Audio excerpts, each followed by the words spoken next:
네, 여러분 안녕하십니까? 2023년 8월 29일 화요일 노영의 뉴스 인사이다 시작하겠습니다. 밤새 밤새라기보다는 어제 많은 일이 있었던 것 같습니다. 오늘 현안들 한번 살펴볼 건데요. 오늘 방송 내용 간단히 말씀을 드리면 박용준 기자와 함께하는 뉴스픽 시간 준비되어 있고요. 이어서 대담한 대담 시간에는 정말 오랜만에 나오셨습니다. 김종대 전 의원 모시겠습니다.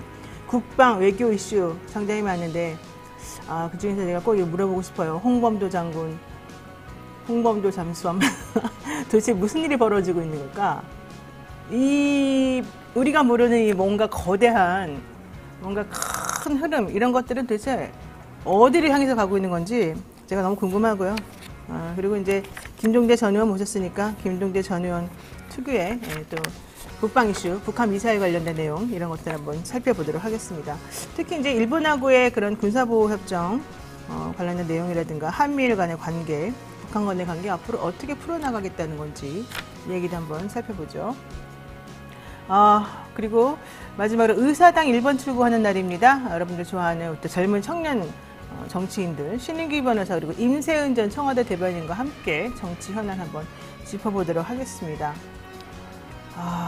요즘에 써니님이 흉상 싹 없애고 이름도 개명 기시다호, 아베호, 사케호, 오마카세 이렇게 바꾸면 어떨까요? 이러셨는데 진짜 갑자기 막 급 공감이 돼버리네요. 네, 대동세상님 안녕하지 못합니다. 매일매일 그렇습니다. 이렇게 말씀하셨는데 네, 저도 마찬가지인 것 같습니다. 근데 이제 또 다른 의견들이 또 있을 수 있는 거니까 한번 또 살펴봐야 되겠습니다. 자, 생방송 중에 궁금하신 점이 있으면 언제든 댓글로 남겨주시고요. 노영의 뉴스 인사이다 본격적으로 시작하겠습니다.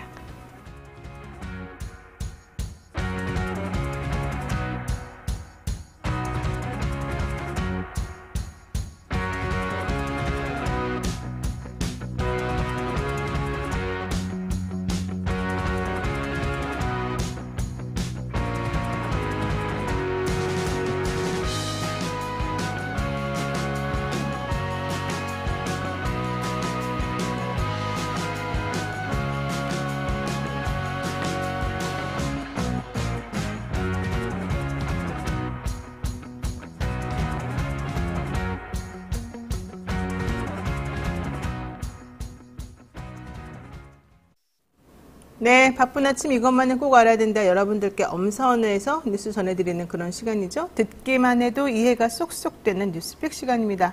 오늘은 박용준 뉴스버터 기자와 함께 하겠습니다. 어서 오십시오. 네, 안녕하세요. 네, 우리 항상 기분이 나쁘더라도 딱 박 기자 얼굴을 보면 이렇게 스마일이 돼버리는데 욕도 많이 먹겠어요, 요즘에. 그렇지 않은가요? 덜 먹으려고 노력하고 있습니다. 네. 자, 여야 지금 이제 예비 총선 모드로, 지금 본격적으로 좀 시동을 좀 건 상태인 것 같습니다. 지금 연찬회하고 워크숍 이런 것들이 지금 계속해서 이루어지고 있는 중이죠. 네. 요 얘기 한번 들어볼까요? 이게 이제 정기국회가 1년에 한 번 열리니까 그 정기국회를 앞두고서는 보통 연찬회나 워크숍을 하면서 좀 이걸 어떻게 하겠다, 으쌰으쌰 해보자 좀 이런 식으로 하는데요. 네. 그걸 어제 열린 이제 연찬회나 워크숍을 보면은 이제 총선이 좀 얼마 안 남았구나 이걸 알 수 있었습니다. 이제 여당은 인천, 야당은 원주에서 각각 연찬회와 워크숍을 열었는데 그걸 보면은 이번 주 정기국회 내부 결속을 다지면서 총선 승리를 위한 전략 구상에 몰두하는 모습을 보였습니다. 네, 지금 대통령이 연찬회에 갔다는 거 아니겠어요? 그래서 여당 의원 거의 지금 박진 외교부 장관 빼놓고 다 참석했다고 그러던데. 네, 박진 외교부 장관은 이제 해외 출장 중이고요. 예. 그래서 모두 옷도 맞춰 입고 지금 국무위원들이 또 총출동했다고 하더라고요. 네. 어떤 일이 있었습니까? 그러니까 무엇보다 윤석열 대통령의 참석이 눈에 띄었는데 작년에 두 번째입니다. 이게 근데 보면은 내년 총선을 앞두고 야당과의 협조 대신 대통령 중심의 강한 당정 운영을 꾀하려는 포석으로 보입니다. 윤 대통령은 어제 국가가 지향해야 할 가치 가운데 제일 중요한 게 이념이라며 당정이 하나로 뭉쳐야 한다고 강조했습니다. 아니 근데 대통령이 이제 당정이 이념을 중심으로 이것도 좀 이상하니까 야당이 도대체 어느 쪽 이념이냐 이런 얘기를 하니까 뭔 소리냐 이념이 중요하지 이제 이 얘기를 한 거잖아요. 그러면서 우리끼리 뭉치자 이런 얘기 했는데 우리끼리 뭉치자예요. 결국에는 우리 대한민국 전체가 뭉치자가 아니라 근데 이렇게 되면 현실적으로 너무 갈등 구조를 계속 더 증폭시키는 그런 거 아닐까 생각 듭니다. 근데 그냥 단순히 우리끼리 뭉치자가 아니라 우리끼리 나로 뭉치자입니다. 아, 우리끼리 나로 뭉치자? 네. 오, 포인트를 정확히 짚습니다. 네, 자, 뭐라고 했습니까, 그래서 윤 대통령의 어제 발언은 이제 전 정권과 야당 때리기에 집중됐는데요. 겉은 화려하지만 내실이 없는 기업은 망할 수밖에 없다며 문재인 정부로부터 정권을 인수받고 보니 국정 운영에 내실이 없었다는 속내를 내비쳤습니다. 야당에 대해서도 오염수 배출을 두고 1 더하기 1을 100이라고 하는 사람들이라며 비판했습니다. 아, 이건 무슨 뜻입니까? 1 더하기 1은 100이다. 이거 무슨 말이에요? 이걸 더 보면 이제 국회는 여소야대에 있는데다가 언론도 야당 지지 세력이 잡고 있고 24시간 우리 정부 욕만 한다며 좀 이제 자기 환경이 좀 불편하다 지금. 네네. 그리고 근데 이게 보면은 정기국회를 앞둔 상황에서는 보통 이제 이런 야당 욕을 잘 안 하거든요. 그렇죠. 이제 당장 처리해야 하는 현안이 많고 이제 국정과제가 지금 당장 급한 상황에서 이 작년 발언만 보더라도 더 이상 국제 상황이나 전 정권의 잘못을 핑계 삼아도 국민들에게 통하지 않는다며 180도 다른 발언을 했습니다. 무슨 말이에요, 도대체? 그동안 맨날 하신 게 전 정권 잘못을 핑계 삼은 거 아니었나? 근데 결국 안 통한다는 걸 깨달았다, 이 뜻이에요? 그러니까 작년에 형식적으로라도 당장은 지금은 일단 정기국회를 앞두고 있으니까 야당이랑 좀 잘 이렇게 협치해보자. 일단 급한 법안부터 좀 통과하는 데 집중하자. 이렇게 얘기를 했었는데. 작년에는. 네, 작년엔 그랬었는데 이제 올해는 그런 거 소용없고. 그런 거 필요 없다. 그냥 때리자. 나를 뭉쳐서 강하게 나가자. 아니 근데 대통령님께서 좀 너무 야당 욕만 하고 맨날 전 정부 욕만 하시는 것 같아서 사실은 매우 불편합니다. 우리 그 같은 국민 내에서 보기에. 어쨌든 중요한 거는 너무 직접적으로 이렇게 그냥 속내를 드러내지 않으시고 얘기를 하시는 게 좀 황당했고 또 하나 1 더하기 1은 100이다. 이 얘기는 뭐예요? 결국 말도 안 되는 소리를 하면서 여당 때리기 혹은 정부 때리기에만 앞장서고 있는 야당이다. 그렇죠. 야당하고는 얘기하기도 싫다. 뭐 이런 뜻인 것 같습니다. 와, 옛날에 이런 정권이 있었나요? 옛날에 안 살아봐서 우리가 모르나? 겉으로라도 좀 이렇게 협치를 하려는 이 모습, 외형적인 모습이라도 좀 유지를 했었는데 그렇죠. 이번 정권은 유독 너네랑은 말 안 해 같은 이런 태도를 보여가지고 좀 맞습니다. 게다가 이제 부실 기업을 인수했다 이 뜻 아닙니까? 네, 맞습니다. 본인이 정권을 잡고 보니까 도대체가 엉망진창이었다. 돈이 하나도 없더라면 이제 이런 얘기 같아요. 근데 사실 코로나 위기 상황이 있었었고 여러 가지 측면에서 어려운 상황이었는데 그때에 할 수 있는 최선을 다해서 했던 것 같은데 뭐가 부실 기업이었는지 잘 모르겠어요. 국정 운영에 내실이 없었다? 이거는 무슨 뜻입니까 도대체가? 아까 어떤 분이 극우 보수 이런 말도 아깝습니다. 그렇지 않습니다. 아주 그냥 일본에 수그리고 들어가는 것 같은데 뭐 이런 얘기를 하셨을 정도인데 현실적으로 대통령이 너무 지나치게 모든 상황을 적대시하고 본인에게 안 맞는 그런 상황에 대해서 매우 화를 내는 그런 모습들이 계속 비춰졌기 때문에 상당히 어제는 좀 듣기 불편한 말들이 많이 나왔다 이렇게 말할 수 있을 것 같아요. 자, 여기에 또 민주당도 얘기를 안 해볼 수가 없죠. 민주당 지금 대표 이재명 대표 체제 1주년 되지 않았습니까? 이재명 대표가 이제 어제 1주년 이제 맞는 날 또 워크숍도 같은 날 열린 건데요. 이제 이재명 대표는 어제 지난 총선에서 압도적 다수 의석을 안겨준 국민 기대에 충실히 부응했는지 되돌아보면 네. 아쉬운 부분이 많다며 무한 책임을 강조했습니다. 또 국회 다수당으로서 민주당이 앞장서서 정권 폭주를 바로잡고 민생 회복의 불씨를 마련해야 한다며 정기국회에 임하는 각오를 밝혔습니다. 네, 민주당 166명이 참석을 해서 워크숍을 했습니다. 결론적으로 1년 동안의 소회 이런 것들 얘기하고 대통령이나 정부가 지금 어떤 식으로 국민과 혹은 야당과 대립하는지 이 상황에 대해서 좀 본인들이 적극적으로 나서겠다 이런 얘기 지금 표명한 거죠. 이 얘기가 중요하네요. 독선, 분열, 혐오에는 소통, 통합, 포용으로 맞선다. 이게 완전 반대 아니에요? 와, 소통, 통합, 포용? 포용이 야당이 하는 정책으로 맞는지 잘 모르겠어요. 솔직히 말해가지고 이거 원래 여당이 해줘야 되는 건데. 자, 그 다음 얘기도 해보죠. 아무래도 지금 민주당은 이재명 대표의 사법 리스크를 두고서 이제 친명계 그리고 비명계로 갈린 모양새인데요. 난상 토론이 어제 벌어지면서 좀 극단적인 대립이 벌어지는 거 아닌가 우려됐지만 다행히 이제 그 정도로 극한 상황까지는 가지 않았다고 합니다. 네. 다만 이제 체포동의안과 관련해서는 좀 의견이 갈렸는데요.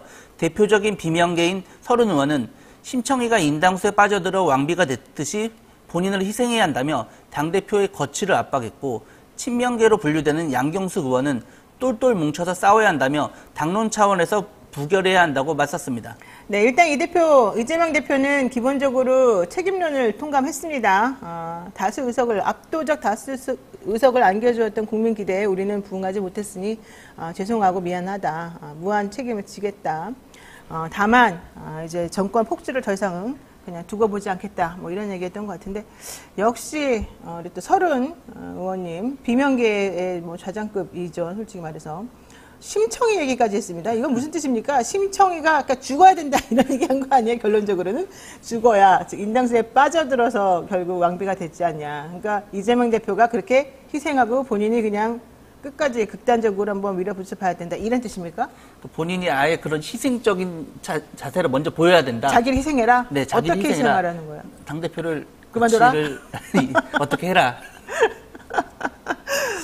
서른 의원, 심청이가 인당수에 빠져들어 왕비가 됐듯 인당수에 빠져들었어야지 왕비가 된 거다. 빠져들지 않았으면 왕비가 못됐다 이런 얘기죠. 어쨌든 본인을 희생해야 된다. 그러니까 당대표 그만둬라 이런 얘기인 것 같습니다. 그러니까 이제 지금 이렇게 자꾸 비명, 치명 싸우는 거는 사실은 현실적으로 별로 맞지 않아서 좀 그만했으면 좋겠다. 이게 일반 국민들이 보는 시각인데 여전히 싸우는 모습이 좀 보이는 것 같아서 안 좋습니다. 자, 두 번째 이슈도 보죠. 이동관 방통위원장 시대가 결국 열렸군요. 네, 어떻게 됐습니까? 이제 어제 취임식이 열렸는데요. 이제 취임사를 살펴보면 유튜브와 포털 개편, 공영방송 구조 조정에 초점을 맞출 것으로 보입니다. 우선 공영방송 체질 개혁을 가장 강조했습니다. 노조가 장악했다는 의미의 노영방송, 독과점 특혜, 정치적 편향성, 가짜뉴스 확산, 국론 분열 등의 워딩을 사용하면서 6기 방통위는 공영방송의 근본적인 구조개혁을 선도하겠다고 밝혔습니다. 구체적으로 공영방송의 정치적 중립성과 독립성을 확보하기 위해 서비스, 재원, 인력구조 등의 개편까지 아우르는 공적 책무를 명확히 부여하고 이에 대한 체계적 이행 여부를 점검할 것이라고 예고했습니다. 네, 구조개혁하겠다, 공영방송 구조개혁하겠다 이 얘기는 결국은 정부의 좀 비판적인 인사들이나 노조의 좀 책임자들 이런 사람들 다 싹 갈아엎겠다. 내 기조에 맞는 사람들로 여기 채우겠다. 이런 뜻으로 지금 읽히고 있습니다. 공영방송의 근본적인 구조개혁을 선도하겠다.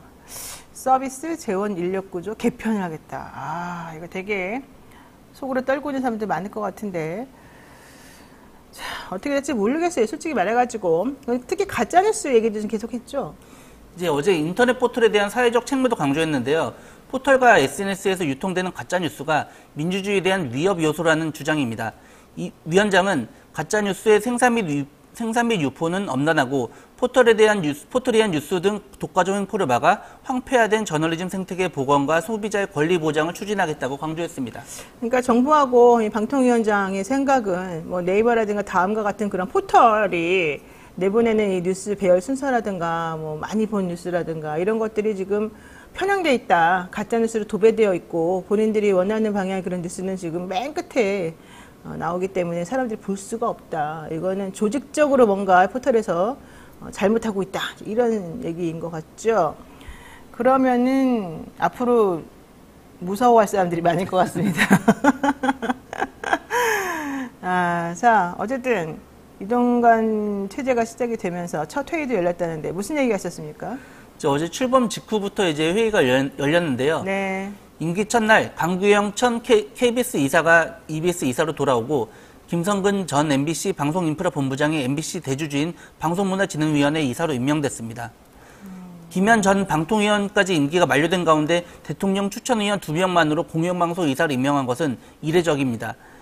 합의제 중앙행정기관에 해당하는 방통위는 야당복 2명, 여당복 1명이 더 필요하지만 국회를 통과한 최민희 후보를 5개월째 임명하지 않는 등 당분간은 과반 이하의 기형적인 운영 행태를 보일 전망입니다. 이게 진짜 문제예요. 왜냐하면은 사실은 이제 5인 합의체로 이 방통위는 운영이 돼야 된다라는 게 기본인데 지금 임명을 아예 안 해버리는 그런 지금 행보를 보이면서 2명만 자기네끼리만 지금 모든 의사결정을 하겠다는 거예요. 그러니까 모든 중요한 제가 보기엔 의사결정을 모두 중요하게 본인 원하는 대로 다 만들어 놓고 이 구조를 전부 다 여당 친화적으로 만들어 놓고 그런 다음에 야당도 뭐 야당목 최민희 의원이라든가 이런 분들 1명 정도씩 하겠다 뭐 이런 뜻인 것 같은데 이게 절차적으로 혹은 법적으로 맞는 건지 난 아무리 봐도 좀 문제가 있을 것 같은데 상당히 이상하죠.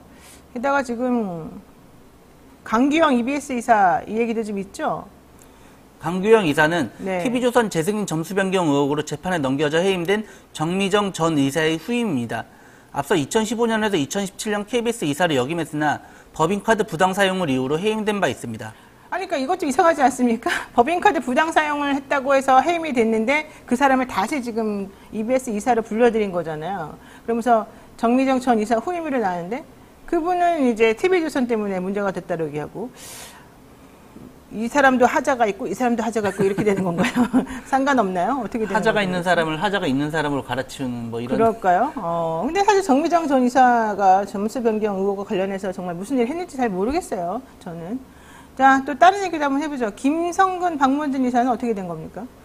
김성근 이사는 얼마 전 해임된 권태선 박문진 이사장의 후임입니다. MBC 방송인프라본부장 재임 시절 수천만 원의 법인카드 부당 사용이 드러나면서 2018년 MBC를 떠났습니다. 네. 또 MBC의 미주법인 특별감사 결과에서도 미주법인으로부터 골프, 와인, 식사 등의 수백만 원대 접대를 받았다며 청탁금지법 위반으로 고발당하기도 했습니다. 아니 그러니까 이분도 마찬가지입니다. 권태선 박문진 이사장이 법과 잘못했다고 해가지고 그 이유를 쫓아냈거든요, 사실은.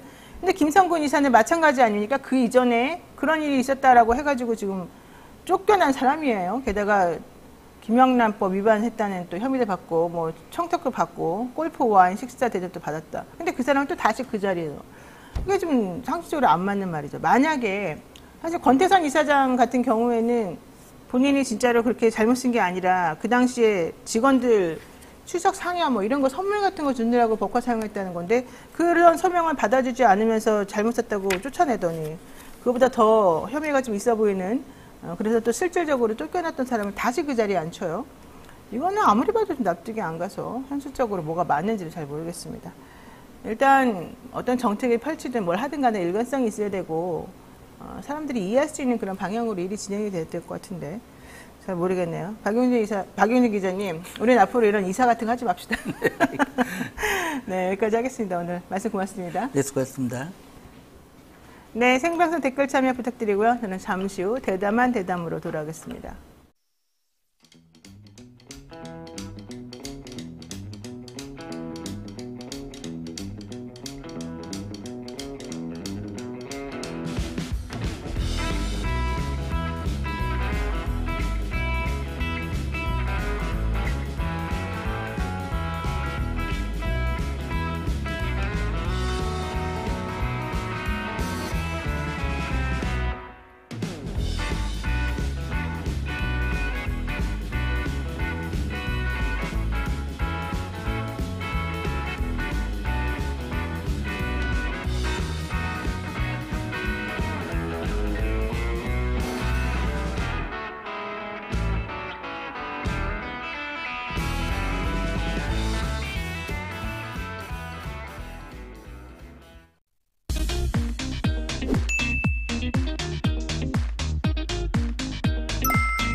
근데 1,000만 원을 초과하면 어우 정말 너무 잘했어.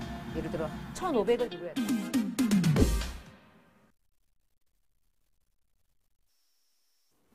네, 해병대, 육사, 뭐 한미일 관계. 아, 정말 요즘 들어서 끊이지 않고 이 이슈들이 나오고 있습니다. 김종대 전 의원과 함께 자세히 이야기 나누겠습니다. 어서 오십시오. 안녕하세요. 네, 너무 오랜만에 봬요. 아이고, 그러게요. 항상 바쁘셔서 그런데 네. 앞으로 자주자주 좀 모시겠습니다. 아이고, 그러겠습니다. 네. 자, MBC 스트레이트에서 문건 하나를 공개했습니다. 문건을 보게 되면 수사 결과가 번복이 되었던 7월 31일, 즉 최상병에 대한 사망 사건 이 수사 결과에 대한 얘기 아니겠습니까? 네. 어쨌든 이 수사 결과가 번복이 되었던 이 최상병 상병에 대한 7월 31일 아침 대통령이 화냈다, 국방부 장관 연결했다, 뭐 어쩌죠 이제 요 얘기인데요. 요거 네. 좀 설명 좀 들어볼까요?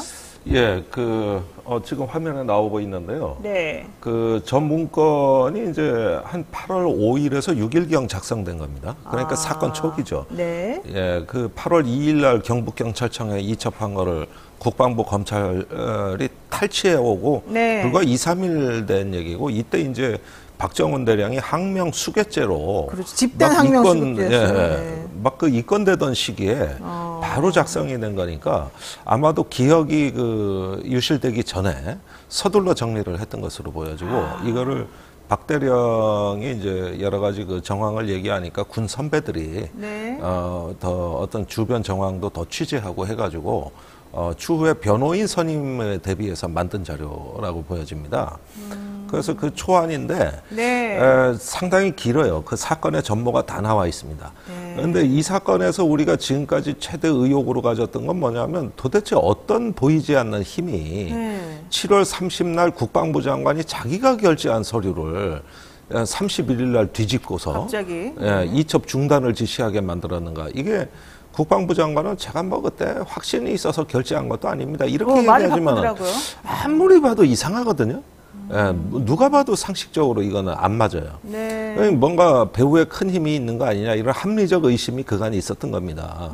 그런데 때마침 이 정황을 정리한 문건에 보면은 네. 7월 31일 날 대통령이 안보실의 국방비서관한테 국방현안을 아마 제가 보기엔 수석보좌관 회의 같은데 거기서 보고를 받았나 봐요. 각 네. 부처별 쭉 현안을 정리해서 보고하는데 대통령이 화를 버럭 내더라는 거죠. 경로했다고 나오죠? 네, 경로했다고. 네. 그러면서 아니 사단장까지 혐의 대상으로 이첩하면은 그러면은 사단은 누가 지휘하라는 얘기냐.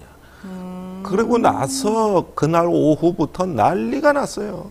국방부 장관, 법무관리관, 국방부 네. 차관 다 동원돼가지고 해병대에 아주 파상적인 공세를 했거든요. 이첩하지 말고 이첩하더라도 혐의 대상, 혐의자, 죄목 다 빼고 줘라. 네. 이렇게 되니까 네. 해병대는 날벼락을 맞은 겁니다. 날벼락을. 그런데 이제 그때 해병대 사령관이 박정훈 대령한테 사실은 대통령이 오전에 회의에 때 화를 많이 냈다. 이런 얘기를 했다는 거거든요. 그러니까 이게 결국은 대통령 발리 국정농단이에요, 이게. 그러니까 정리를 해보면 최수근 상병의 이 사망 사건과 관련된 경위를 박정훈 대령이 조사를 했어요. 네. 본인이 이제 전체적으로 다 확인을 해보고 여기에 누구누구가 잘못했고 누구누구가 어떤 과실을 저질렀다. 이렇게 해서 8명에 대해서 수사 보고서를 작성을 하고 이 사람들은 어떠한 잘못이 있으니 어떻게 처벌해야 된다라는 이걸 만들었습니다. 예. 그래서 국방부 장관 도장까지 받고 해군 총장, 해병대 사령관 다 결제하고. 받았다는 거예요. 그래서 내일 바로 그 다음 날 이제 발표로 딱 예정되어 있는데 갑자기 그게 번복이 되면서 보류 이렇게 되면서 이제 일이 좀 이상하게 진행이 되고 나중에는 박정훈 대령은 집단항명 수괴죄까지 적용을 받게 됐는데 그 배후에 혹은 그렇게 하게 된 핵심적인 사안의 요점의 핵에 대통령이 들어있다는 거잖아요. 그렇죠. 그 이 얘기예요. 문건을 보면. 그리고 예. 그거를 박정훈 대령이 미리 작성해 놨다는 거죠. 뭐 본인이 작성한 것 같지는 않고 그래요? 구술을 하면 이제 법적인 어떤 걸 따져서 경과도 다 정리하고 변호사들한테 주기 위해서. 그러니까. 군 선배들이 작성했다는 거예요. 선배들이 작성했대요. 어쨌든 이 사건이 이렇게 틀어지게 되고 문제가 되게 되고 외압이 벌어지게 된 이유는 대통령이다. 그러니까 이걸 모든 게 적은 거예요. 설명이 깔끔해지는 거죠. 예, 이렇게 보면은 그동안에 왜 이랬을까가 다 설명이 되는데. 그렇죠. 그저께 국방위에서도 계속 나오고 있습니다만은, 대통령 지시를 국방부에 또 재차 전달하고 국방부 법무관리관이나 뭐 이런데 이제 빨리 이첩 중지시키라고 한 그 당사자는 네. 임종덕 국가안보실 2차장으로 돼 있어요. 그러니까 대통령은 이제 장관한테 지시라고, 안보실 차장은 여기 차관급이거든요. 뭐 국방부에 또 저기 그 뭐 수사 자료 가져와라. 심지어는 수사 착수 단계에서는 수사 계획서도 가져와라. 이런 지시를 다 한 당사자가 또 임종덕 2차장인데 그래요? 미리 그렇게 다 감시망을 깔아놨기 때문에 즉시 대통령한테 그때 보고가 가능했던 거예요. 만약에 그러지 않았으면 이것도 시기를 놓쳤을 겁니다. 그러니까 사실 좀 대통령이 그렇게까지 다이렉트로 탁탁탁탁탁 이렇게 하기가 사실 쉽지 않았을 것 그러니까 같은데. 미리 그 국방보좌관 비서관을 통해 가지고 임종덕 2차장이 현안을 보고 받았고, 그래서 이첩된다는 그 동향을 대통령한테 보고를 했던 것이죠. 네. 매우 빠르죠. 그러니까 대통령이 바로 엎어버려. 이렇게 된 거거든요. 그러니까 이렇게 보면은 불과 하루 사이에 일어난 일이 설명이 돼요. 그렇죠. 예, 7월 20날부터 수사를 들여다보려고 그랬다. 네. 그다음에 30날 결재가 끌려고는 수사자료를 가져오라 그랬다. 네. 그러면서 이제 그 수사에 대해 가지고 엄청난 관심을 보였는데 목적은 딱 한 가지입니다. 일사단장 구하기예요. 그러니까 해병 일사단장. 사단장이 일을 어떻게 하냐 이런 식으로 하면 이게 네. 요점이었어요. 아주 사단장을 찍어서 얘기했어요. 그리고 그 사단장은 윤석열한테 매우 특별한 인상을 남긴 군인이에요. 그래요? 무슨 왜 상관이길래? 대통령이 이렇게 화를 네, 내느냐? 네. 작년에 그 폭우가 엄청나게 내렸을 때 대통령이 아크로비스타에 갇혀서 못 나온 일이 있습니다. 네, 네. 다음날 신림동 반지하방에 가가지고 또 엉뚱한 소리 해가지고 굉장히 그때 위기에 몰렸어요. 그때 되게 여론이 안 좋았죠. 여론이 안 좋았어요. 그런데 뜻밖의 뉴스가 이걸 다 덮어요.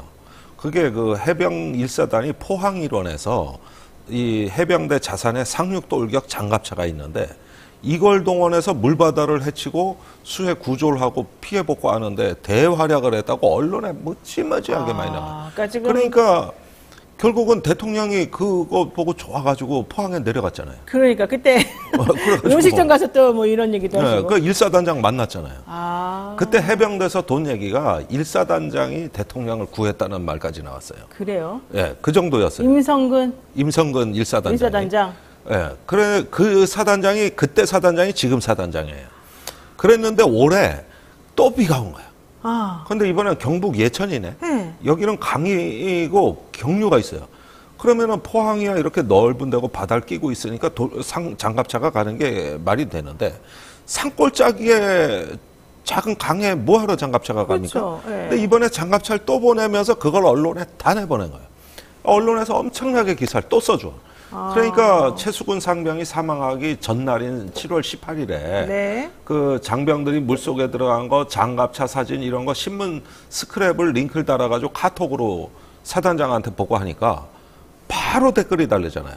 저 공보 활동이 아주 훌륭하게 잘 됐구나. 좋아요. 뭐 이건 뭐 누구 구하러 간 것도 아니에요. 그냥 언론에 사진 찍으러 간 건데 그게 좋아서. 그러니까 사단장이 또 그 전날도 현장에 직접 와서 뭐 복장을 통일해라, 경례 똑바로 해라, 뭐 이런 거. 그러니까 이거는 현장 지휘자가 사단장인데 사단장이 작년에 그 영광을 다시 네. 한번 재현하려고 뭐 실종자 구조 이런 거 아니에요. 그냥 언론 그리고 방송차 봤을 때 저기 특별히 신경 써라 뭐 이런 지시까지. 그러니까요. 그러니까 이러던 거예요. 사람을 구하는 게 목적이 아니라 이걸 이용해서 홍보를 하겠다는 거예요. 그리고 올해 해병대 사령관 인사가 있는데 뭐 차기 상위 계급으로 진출하는 아주 저 결정적인 승기를 잡는 게 이건데. 그런데 눈치 없는 박대령이 네. 우리 임 사단장님을 네. 과실치사로 네. 적시해가지고 이 사람 처벌해야 된다 이렇게 네. 나오니 큰일 났군요. 그러니까 박정원 대령이 보기에는 사단장이 명백히 직접 개입했고 그런데 빈소에 가가지고 그때 최상병 그 장례식 그 빈소에 가가지고 거기서 저기 갔다 와가지고 저 조사가 들어오니까 사령관이 사단장이 거짓말을 하는 거야. 나 물에 들어간지도 몰랐어. 그러니까요. 나 빈소에 몰랐다 들어가서 그러고. 네. 유족 만날 때 처음 들었어. 이렇게 해버리니까 야 세상에 지가 지시하고 사진 보고 잘했다고 해놓고 네. 지가 거짓말하는 걸 본 거야. 박정원 대령이. 이건 그러니까 도대체 아무리 참을 이게 수가 없구나. 해병대 저 선배지만 해도 너무하네 그래. 이 카톡에도 다 나와 있고 조사가 다 돼 있는데 그걸 뻔한 거짓말을 하거든요. 그러니까 이분은 혐의 과실치사다. 네, 맞다. 이렇게 해서 넘긴 사실은 거예요. 제일 혐의가 많다. 제일 혐의가 문제다. 많은 거예요. 그러니까 대통령이 그걸 보고 아니 나의 임사단장을 이런 식으로. 예. 그러면은 여기서 그 경찰로 그게 넘어가도 이첩 서류가 넘어가도 사실 경찰 수사에도 또 개입할 수 있거든요. 그렇죠. 그래가지고 사단장 얼마든지 빼주고 봐줄 수 있어요. 그런데 왜 이렇게 급하게 이첩을 막았을까?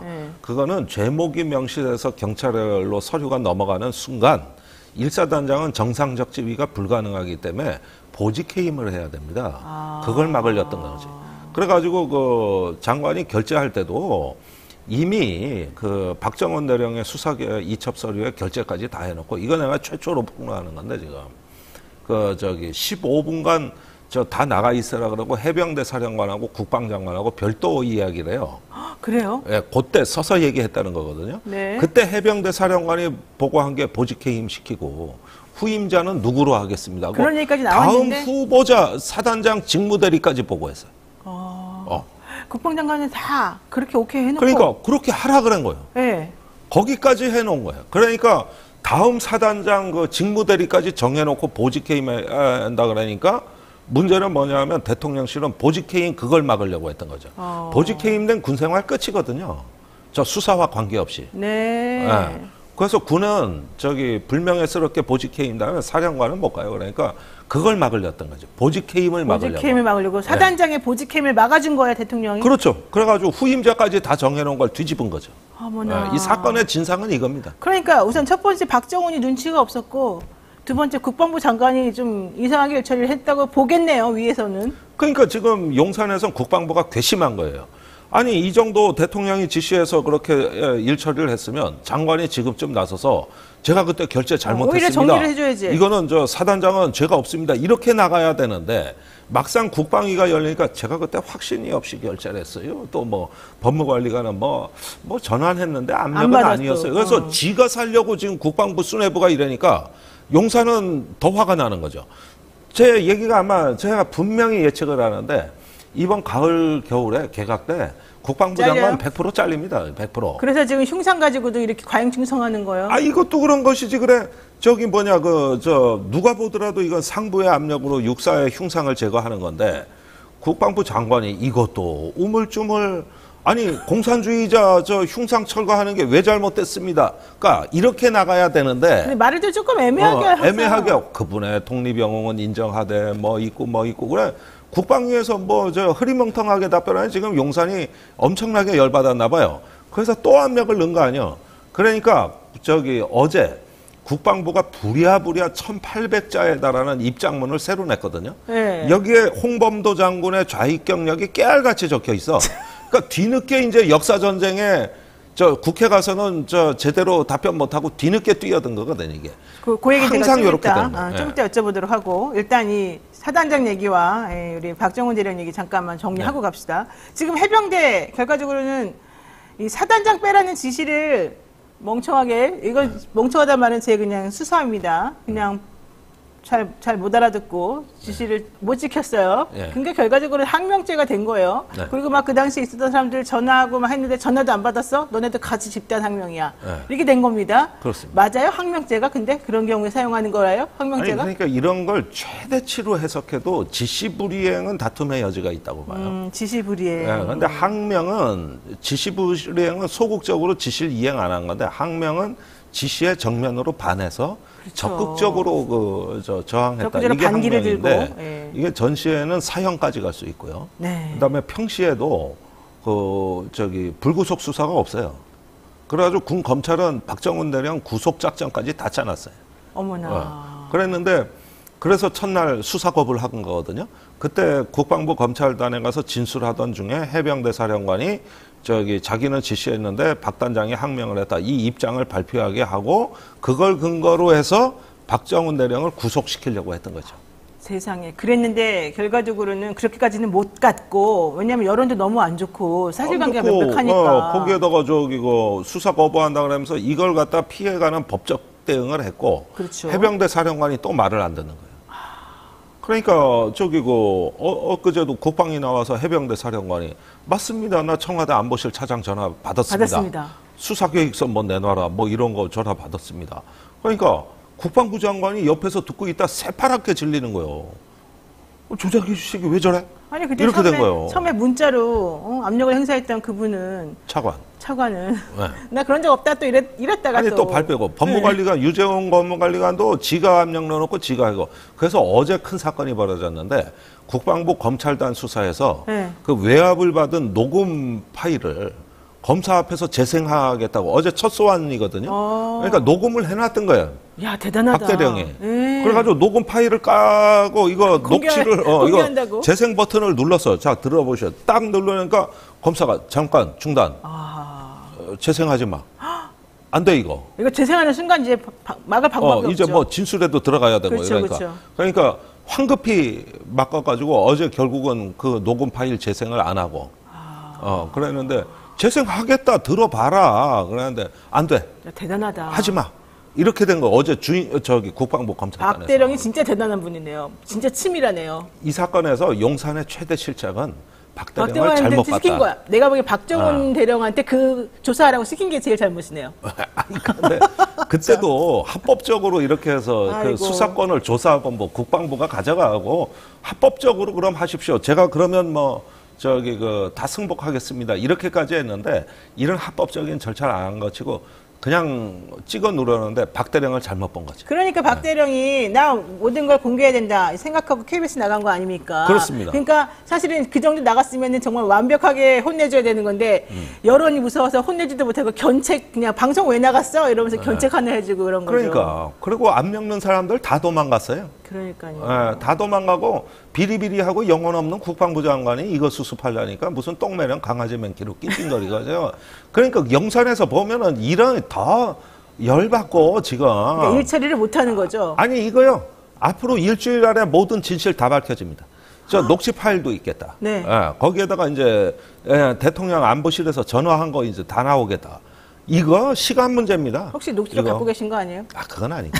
그건 아니에요? 그건 아니고요. 네. 그거는 박 대령의 자기 생존의 카드거든요. 그렇죠, 그렇죠. 그래서 그건 우리가 관여할 수 없고. 그러나 두고 보십시오. 이거 이제 검찰단 수사 시작되잖아요. 다 밝혀집니다, 이거. 세상에. 자, 결국 지난달 18일 세상경 사건 발생하고 한 달 넘었지만 아직까지 수사 결과 발표 이루어지지 않고 있습니다. 네. 솔직히 말해서 저는 앞으로도 이게 제대로 이루어질까 잘 모르겠습니다만 우리 또 의원님 보시기에 그래도 일주일 안에 어차피 진실을 밝힐 수밖에 없는 거다. 이미 다 공개가 된 거다. 이렇게 보시는군요. 그럼요. 10년 전에 윤석열 검사 사례와 비슷하죠. 그래요? 이제 저기 국회에서 부르면 박정훈 대령 나가 증언 다 할 거고. 그때 사람의 충성하냐 어쩌죠 그거요? 그렇죠. 댓글 수사하던 윤석열이었는데 똑같이 당해보라고 똑같이. 네. 자, 일단 일주일 안에 정말로 정확한 게 좀 정리가 되는지 한번 지켜보고요. 홍범도 장군 얘기 아까 국방부 장관이 또 뭔가 좀 해보려다가 잘 안 되는 상황 한번 얘기해 보겠습니다. 갑자기 육군사관학교 앞에 있는 사실 이게 국방부에 좀 이전하면서 거기도 흉성들이 다 글로 가는 거 아니었어요? 아니 이거는 어떻게 된 국방부하고는 관계없고 네. 2018년에 그러니까 문재인 정부 시절에 그 독립영웅 5명 네. 이분들이 뭐냐면은 육사 정신에 맞게 항일 무장투쟁이나 신흥무관학교 이런 설립에 육사 정신에 좀 걸맞는 독립영웅 5분에 대해 가지고 육사 교정에 그 흉상을 설치한 거예요. 네, 2018년도에. 그렇습니다. 네. 그때 제막식에 생도들이 모이고 외부 인사들 와서 성대하게 제막식까지 했어요. 그리고 이런 어떤 우리 육사의 뿌리가 그 신흥무관학교로부터 내려온 그 항일 무장투쟁의 정신적 뿌리가 있다. 누가 그거 반대했습니까? 그렇죠. 다 박수쳤지. 네. 그랬던 건데 최근에 이제 대통령이 반국가 단체 공산 전체주의와의 싸움이라는 일련의 그 이념 전쟁 드라이브가 걸리면서 네네네. 이 사태가 불거진 겁니다. 멀쩡했던 흉상을 이제 치우라 그런 거예요. 네. 그 자리에 백선엽 장군 그 동상을 세우겠다는 거거든요.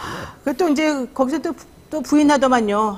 그건 아닙니다. 이렇게 또. 아니 다 발표해놓고 나중에 또 검토 중이라 그래 보니 황당한 게 저 5개의 형상을 5분의 흉상을 다 철거하고 그 육사에서는 백선엽 장군 농상 세우겠다고까지 그랬어요. 했다가. 이게 지금 육사는 온데간데 없고 국방부가 전면에 나섰어요. 그러니까. 그래가지고 저기 뭐 그 5분 중에 이회영 그 선생, 네. 그 신흥무관학교 신흥무관학교 설립자죠. 설립한, 예. 예, 이분 거는 놔둔다는 얘기가 나왔다가 그래서 저기 뭐냐 다음에 또 어제 나온 새로운 버전은 뭐냐면은 홍범도 장군 저 것만. 홍범도 장군 것만 핀셋 이전을 한다 그랬다가 그러니까 완전히 그 교장에 하나만 끄집어내는 난리가 났어요, 거니까 난리가 이제 지금. 예. 그러다가 어제 오후에는 뭐라 그랬냐면 아무것도 검토된 게 없고 검토 중이라고 또 그래요? 바꿔요 아무것도 말이. 검토된 게 없대요. 네, 이제 또 갑자기. 또 바꿔. 그러니까 이제 검토 중이라고 또 바뀌거든요. 몇 번을 바뀐 거냐. 그러니까 뭔 얘기를 하면 용산에서 또 개입 들어오고 또 개입 들어요. 그때 맞춰가지고 그냥 강아지 마냥 쫓아다니니까 이게 도대체가 저 소신이 있는 건지 뭐 검토를 한 건지 알 수가 없고 거기에다가 이제 한술 더 떠가지고 국방부 청사 앞에도 그 홍범도 장군 흉상이 있거든요. 네. 그것도 지금 철거를 검토한다 그러는 거예요. 그것도 그러다가 같이, 예, 이것도 검토예요. 검토. 그래서 그래서 그러면 철거할 거냐 말 거냐 그러니까 필요하면 검토하겠다요. 그러니까 이제 기자들 반응이 그러니까 검토를 검토하신다 이 얘기입니까?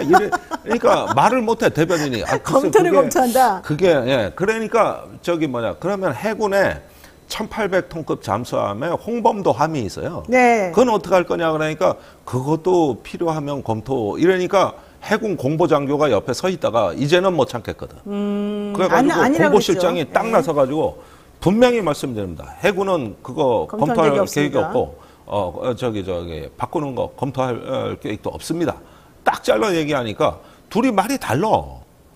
그래가지고 또 난리가 어제 기자실에서 또 벌어진 거예요. 그러니까 이 사람들은 역사가 뭔지 뭐 독립영웅과 국군의 정신이 뭔지 뭐 이런 거 따져보지도 않고 거기다가 아까 5분의 그 독립영웅 흉상 중에 이범석 장군 같은 경우는 그분은 초대 국무총리자 우리 정부 수립 이후 국무총리도 했고 국방부 장관도 하셔가지고 이분이 한국의 국군 창설에 지대한 공헌을 하신 분이에요.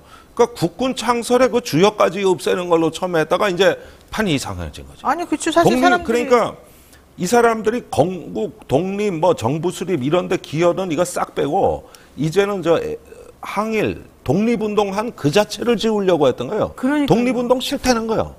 그게 뉴라이트 세계관이죠. 아니 어떻게 독립운동을 싫어할 수가 있어요?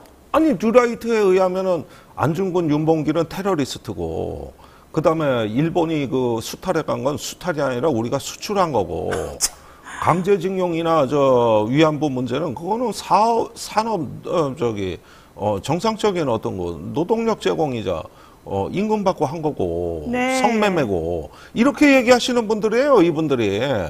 그러니까 한국 현대사가 독립운동사 위주로 써여져 가지고 잘못 기술된 거라는 거거든. 그게 과장됐다는 거고 그게 아니라 일본이 우리한테 식민화란 말도 안 써요. 와가지고 근대화 시켜줬다고 얘기하는 분들이 네. 뉴라이트인데 네. 그 뉴라이트 계열의 극우 유튜브가 완전히 대통령을 에워 싸버리니까 저렇게 해도 상관없는 거죠. 저게 다 거기서 나온 맥락이지 이게 뭐. 지금 이 뒷배경이 그런 거예요? 그렇죠.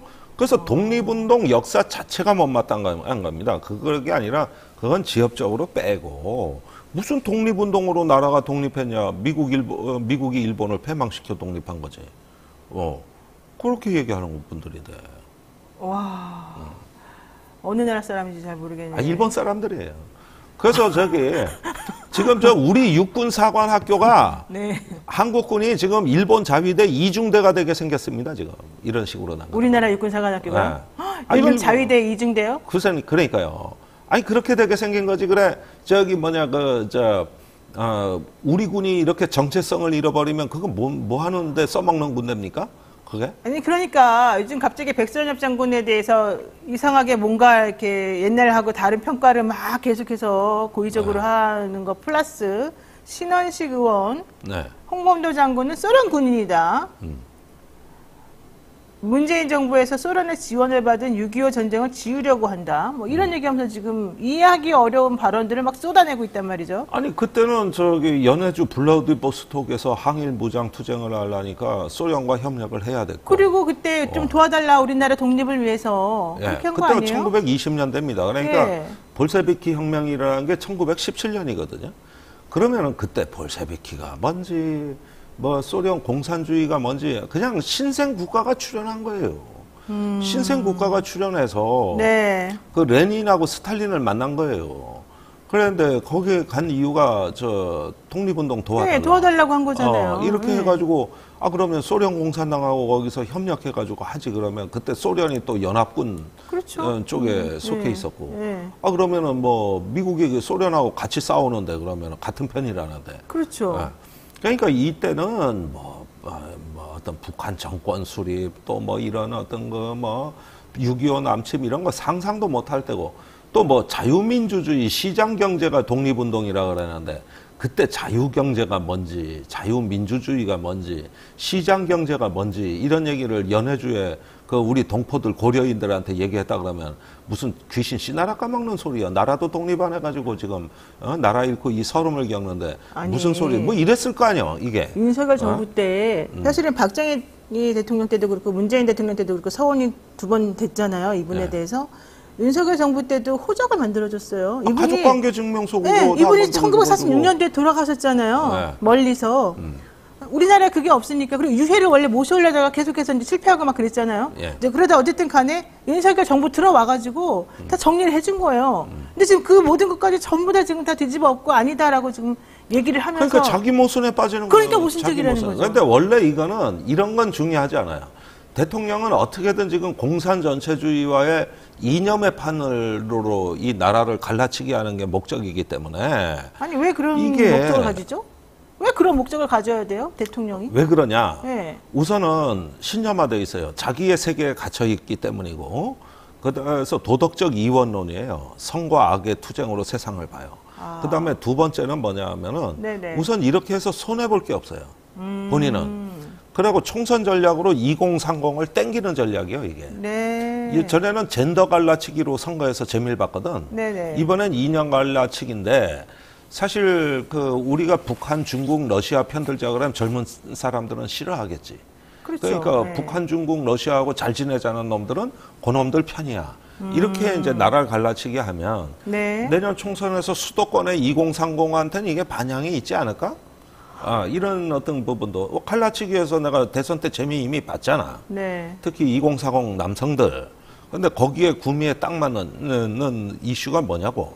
이러니까 보면은 어쨌든 북한을 지렛대로 한 어떤 이념 갈라치기.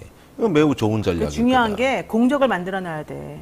그 공적을 만들어놓고 우리 다 같이 똘똘 뭉쳐가지고 쟤를 한번 공격합시다. 이러면서 같이 연대감이 생기는 거거든요. 그렇죠. 같은 편이라는 의식이 생기고. 맞아요. 그래서 그 대상으로 지금 북중러가 지금 특히 북한이 지금 들어가 있는 거예요. 그렇죠.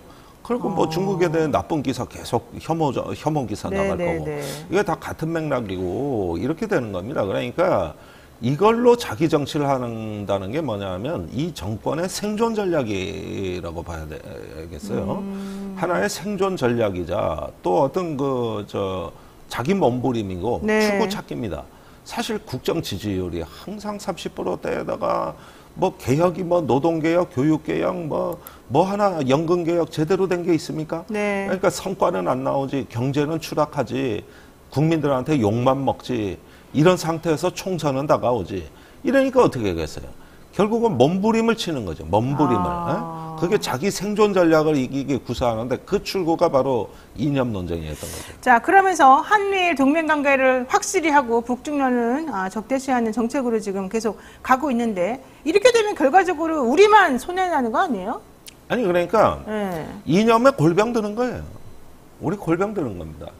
이제 이거 중국하고 이제 걸려 있는 여러 가지 네. 통상 산업 현안 하나도 처리 안 되고 거기에다 무역은 그냥 맨날 죽쓰고 있고. 그러니까 대통령이 어제 그랬잖아요. 이념이 중요한데 왜 이념 얘기하면 안 된다고 하냐. 아니 그러니까 이념을 갖다가 노느냐면은 그 이념에 맞는 비전이 나오고 그걸 갖고 사회를 통합해야 되는데 지금 대통령이 얘기하는 이념은 이념이 아니라 이데올로기입니다. 이데올로기예요, 이거는. 그러니까 그건 사람에 대해서 맹신을 하게 만들고, 네. 편을 가르고, 네. 이러는 어떤 그 나쁜 기능으로서의 이데올로기지, 이게 어떻게 이념입니까? 아니 그러다 보니까 지금 뭐 북한도 사실은 이 정권 들어와가지고 계속해서 적대적으로 행동하면서 미사일 발사도 계속해 물론 실패를 지금 하고 있습니다만 네. 이러다가 우리나라 전쟁 나겠다 이런 걱정이 지금 밑에 깔려 있어요, 솔직히. 아니 그런데 지금은 이제 강대국 정치의 시대고 네. 이게 큰 북중러 한미일이라는 큰 전략의 그레이트 게임이라고 그러잖아요. 네. 큰 판이 있었기 때문에 소소한 국지전의 가능성은 오히려 많이 지금 줄어들어 있는 줄어들었어요. 상황이라고 볼 수가 있죠. 예. 그러나 그런 가운데 우리 생존의 외적 조건이 극도로 악화되는 거예요. 무엇보다도 지난 30년간 대한민국의 그 생존과 번영은 한민족의 생활권이 넓어짐으로써 우리가 대륙으로 가고 중국, 러시아로 진출하고 하면서 우리의 스케일이 커져 왔거든요. 네네. 그게 우리를 지금까지 진보와 발전의 길로 인도해 네. 간 것인데 지금의 양상은 다시 그게 좁아지는 양상이거든요. 그래서 중국에서 지금 다 쫓겨나오고 있고 러시아는 못 들어가고 이런 어떤 북한은 완전히 걸어 잠갔고 이러면서 다시 이제 갇혀버리는 건데 이때 1930년대 히틀러가 레벤스타움 그러니까 독일인의 생활권이 작아졌다는 인식에서 폭발해버린 거예요. 그렇죠. 그게 파시즘과 침략 전쟁이에요. 예, 나치즘으로. 예. 예. 그러니까 작은 유리병 안에 이렇게 가둬버리게 되는 사고인데 이러면서 우리 스케일이 이제 제한되고 상상력이 결박당하는 거죠. 예. 이런 양상이 이제 내전의 어떤 그 조건을 만들어 나가는 것이죠. 예, 알겠습니다. 오늘 말씀 여기까지 들어야 될 것 같습니다. 얘기 듣다 보니까 정말 빠져들어가가지고 됐는데요. 예. 와, 우리 2탄, 여러분 2탄 기대하십시오. 뭐 계속됩니다, 이야기는. 네네, 계속해서 또 모시겠습니다. 자, 오늘 말씀 여기까지 일단 듣고요. 예, 고맙습니다. 네, 감사합니다. 네, 잠시 후 이슈 화합으로 돌아오겠습니다.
이토마토 전문가와 함께하는 올인원 서비스, 주식 투자 교육, 주식 종목 추천, 주식 투자 방법, 장 시작부터 마감까지 라이브 온 에어 실시간 생방송, 현명한 투자를 위한 투자 교육과 투자 방법. 이토마토가 여러분과 함께하겠습니다. 네, 제가 코너명 잘못 말했죠? 이슈 화합이 아니라 오늘 의사당 1번 출구입니다. 언젠가 여의도에서 비상할 그날을 꿈꾸는 청년 정치인들의 속풀이 코너입니다. 오늘도 함께해 주실 두 분 소개하겠습니다. 임세은 전 청와대 대변인 그리고 신인기 변호사입니다. 정당 바로서기 대표죠. 예, 어서 오십시오. 네, 안녕하세요. 요즘 두 분 되게 바쁘실 것 같아요. 워낙 이슈들이 그냥 끊임없이 양산이 되고 있고 할 말들이 정말 많지 않습니까? 자, 어쨌든 중간에 광복절에 껴있어서 우리가 좀 늦어졌습니다. 그동안 어떻게 지내셨는지 근황을 좀 말씀해 주십시오. 저는 이제 꾸준하게 한 1년 정도 된 것 같은데요. 윤석열 대통령 퇴진 운동을 계속 하고 있고요. 그래서 지난번에 광복절에도 그 광주에 내려가서 윤석열 대통령 퇴진과 하야를 촉구하는 집회에 참석을 했습니다. 야, 진짜 열일하시고 다니시는군요. 네, 어떻게 계십니까? 네, 저는 뭐 민주주의자이기 때문에 뭐 저렇게 임세현 대변인처럼 그 퇴진이나 하야를 요구하시는 국민들의 뜻도 저는 존중을 하고요. 네. 다만 저는 뭐 같은 문제의식이 있더라도 저는 이제 나라 걱정을 심각하게 하면서 어떻게 지금 현 정권을 강력하게 좀 견제를 할 수 있겠느냐. 저는 그런 차원에서 저희 정당 바로 세우기에서는 이제 시국 강연 토론회를 하고 있습니다. 네. 그래서 이번에는 저희가 경북 안동으로 이번 주 금요일 날 갈 예정에 있습니다. 아니, 이 말만 딱 들으면 신인길 변호사는 어디 제3정당 사람인 걸로 내가 딱 들려요. 심지어 이제 민주당에서 일부의 지지자들은 신인규를 영입해라 이런 얘기도 나옵니다. 그것도 매우 좋은 말인데. 네, 뭐 일단은 제가 국민의힘 당원인데요. 당 안에서도 정상적인 목소리를 내는 사람이 한 명이라도 있다라는 생각을 해주시면 좋겠습니다. 제가 어제 이현재 의원하고 방송을 했는데 이현재 의원도 보니까 결연한 의지로 우리 심 변호사님하고 마찬가지의 그런 얘기를 좀 하시더라고요. 자, 어쨌든 본격적인 이야기 나누겠습니다. 일본 후쿠시마 원전 오염수가 방류가 됐고요. 민주당에서는 장애 집회를 했습니다. 주말 동안에 계속 규탄 집회를 같이 하지 않았습니까? 일본 현재 해양 방류 규탄 집회에도 일부 의원들이 참석하기도 했고, 이제 좀 적극적으로 나서서 좀 화면에 보면은 이재명 대표 사진도 나오는데 적극적으로 나서서 이제 하겠다라고 얘기하고 있습니다. 민주당의 이런 행보, 대응 어떻게 평가하시나요, 심 변호사님? 예, 뭐 저는 민주당이 뭐 늦게라도 저렇게 뭐 목소리를 열심히 내는 것까지는 제가 뭐 존중은 하는데요. 저는 무엇보다도 첫 단추를 좀 잘못 꼈다는 생각이 강하게 듭니다. 네. 그 이유는 이 후쿠시마 오염수가 사실은 지난 3월에 네. 윤석열 대통령이 일본에 다녀오면서 의제에 올라왔느냐 안 올라왔느냐부터 시작이 된 거거든요. 그러면서 5월 달에 앨리슨 교수 불러다가 물 한 바가지 놓고서 이거 마실 수 있냐 이런 논쟁으로 갔는데 네. 저는 그때 당시에 민주당이 국민의힘이 썼던 그 덫에 걸렸다고 봅니다. 그건 마시기 논쟁으로 갈 것이 아니라 사실은 외교 문제, 대한민국의 주권 문제로 접근을 하고 넓게는 세계 환경 문제 이런 걸로 우리가 접근을 해가지고 네. 사실은 매일 국회를 열어가지고 외교부 장관, 환경부 장관, 해수부 장관을 매일 때렸어야 되는 것인데 민주당이 마시기 논쟁에 빠져가지고 참외 먹으러 다니고 단식하고 수돗물 먹는 동안에 아무런 그 언론적인 이야기를 못했고요. 당시에도 뭐 친일 논란으로 오히려 더 문제를 악화시켰고 네. 그러다가 결국에는 정부가 방류한다고 하니까는 막 장애 집회하다가 그냥 어영부영하다 끝나버렸거든요. 저는 다수당의 책임이 조금 더 날카로운 전략으로 국민들의 목소리를 잘 내변해야 되는데 전 그런 면에서는 좀 제도 정치의 실패 아니냐. 전 그 책임은 좀 민주당이 각성을 해야 된다. 일단은 실패했고 지금 늦게라도 뭐 시작을 했습니다만 앞으로 어떻게 될지 모르겠다. 지금 그 얘기인 것 같아요. 그 국회 내부에서 해야 될 문제도 당연히 있을 것이고요. 예를 들면 뭐 일본 수산업 전면 금지법을 제정한다던가 등등의 이제 입법 절차도 분명히 있을 것이라 저는 생각이 들고요. 네. 그러니까 지금 야당이 거리에 나온 이유는요. 정부가 있어야 할 곳에 정부가 없었기 때문입니다. 그리고 우리 국민께서는 일본 정부에 왜 이걸 이 후쿠시마 오염수를 트느냐 하지 말아달라고 요구를 정확히 하고 있는 것인데 정부는 정확한 입장조차 내고 있지 않습니다. 입장이 없대요. 어떻게 정부가 입장이 없을 수가 있죠? 그러니까요. 예. 그리고 일본 같은 경우도 예전에 몇 년 전만 하더라도요. 그 인근 국가의 합의가 없으면 이 후쿠시마 오염수 방류를 하지 않았겠다고 했습니다. 근데 어긴 거거든요. 그러면은 어겼거나 아니면 우리 정부가 거짓말을 했거나 둘 중에 하나인 거잖아요. 그런데 우리 정부를 저는 믿고 싶지만 거짓말했다는 그 의구심이 많이 드는 지점이 명확하게 있는 것이죠. 그러니까 한미일 정상회담 이후에 바로 24일 느닷없이 이제 방류를 한 것이거든요. 그렇기 때문에 야당이 해야 될 역할이 분명히 있지만요. 할 수 있는 영역이 많지가 않습니다. 이게 무조건 정부에서 일본 정부에다가 항의도 정부가 할 수 있는 역할이고요. 뭐 여러 가지 절차들이 정부가 할 수 있는 역할인데 야당은 좀 죄송한 말씀인데 이게 할 수 있는 게 많지가 않아요. 이게 너무 답답한 지점이긴 한데 그래도 우리 국민께서 야당에 기대하는 역할이 분명히 있을 것이고 그 기대가 저는 어떻게 뭐든 해야 될 수 있는 역할이 어쨌든 국민과 함께 거리에 나서든 어떻게든 뭐를 해야 된다라고 저는 보여집니다. 그래서 함께 그 국민의 의견을 듣고 거리에 나설 수밖에 없는 상황이다. 근데 제가 어제 그 민주당 워크숍 있었잖아요. 거기서 나온 얘기가 포용, 소통, 통합 이런 걸 얘기하니까 참 이거 여당이 해야 될 걸 왜 야당이 그런 걸 얘기를 하나. 저는 윤세윤 대변인의 그 외교 문제이기 때문에 야당이 좀 할 일이 적었다라는 건 제가 이해를 하더라도 네. 제가 이렇게 설명드릴게요. 과거에도 독재 정권과도 맞서가지고 민주주의 지도자들은 단식도 하면서 목숨을 걸고 감옥도 갔다 오면서 모든 걸 다 해가지고 투쟁해서 지금 우리가 살고 있는 민주주의 국가를 이룬 거거든요. 네. 민주당이 만약에 169석이라는 초다수의석을 가지고도 할 게 없다 이러면은 할 일을 못 찾았거나 아니면 능력이 없는 거예요. 그러니까 무슨 얘기냐면은 아니 지금 제가 말씀드린 외교부 장관, 환경부 장관, 해수부 장관 매일 부를 권한이 저희는 없지만 우리 네. 임세현 대변인은 없지만 민주당은 그 국회의원들은 있거든요. 그럼 그 일을 해야죠. 근데 그 안에서 헌법과 법률이 위반되면은 이상민 장관도 탄핵했지 않습니까? 탄핵권도 있고 국정조사권도 있고 네. 할 수 있는 것들이 너무 많고 뭐 그것까지 못한다고 치더라도 국회에서 뭐 간담회라도 좀 열면 안 됩니까? 시민들 발언 좀 하게 할 수 있는 일이 너무 많은데도 민주당이 그걸 안 하다가 전략의 네. 부재뿐만 아니라 결국에는 거리로 그냥 나가버렸죠. 그럼 내년에 총선 때 국민들한테 의석 달라고 어떻게 말할 그 구색이 있습니까? 그러니까 저는 조금 더 그런 힘이 없다라는 거를 얘기하기에는 너무나도 그건 궁색한 말이고 네. 더 강력하게 국회 안에서 할 수 있는 모든 일을 다 했었어야 되는데 그거 못한 것이 저는 매우 안타깝다 이렇게 생각합니다. 일부 의견에는 제가 동의를 합니다. 그러니까 국회에서 할 수 있는 모든 역할을 다 해야죠. 저는 솔직히 제 마음으로는요.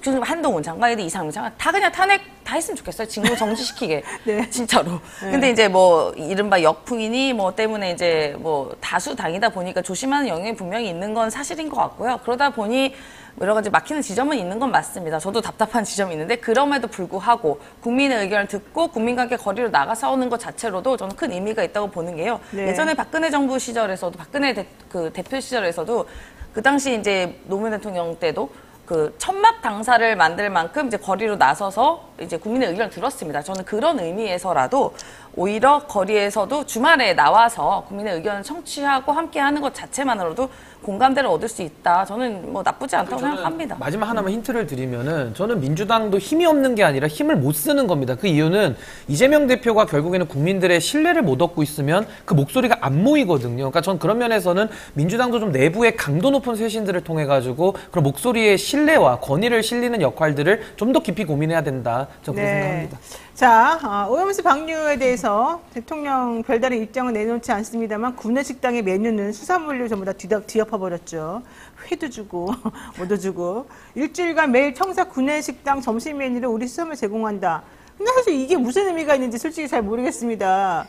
뭐 이게 뭡니까 도대체 이거 하는 이유는? 이거는 이제 의미도 없고요. 과거에 김영선 의원과 류성걸 의원이 수돗물을 실제로 먹었습니다. 진짜 그건 오염수입니다. 더러운 물인데 정말 끔찍했어요. 저는 그 수돗물 먹방과 비슷한 사고방식의 연장이라고 봐요. 네. 그리고 저런 단선적인 생각들이 과거에도 양곡관리법 나왔을 때 조수진 의원이 밥 한 공기 다 먹어 치우면서 양곡관리를 해결하자 이렇게 네, 얘기를 했는데 밥을 더 먹자 이랬죠. 지금 국민의힘은 먹방 찍고 있거든요. 거의 먹당입니다. 먹당. 제가 볼 때는. 이 먹당이에요. 그래서 이런 식으로 해가지고는 안 될 것 같고 저는 근본적으로요.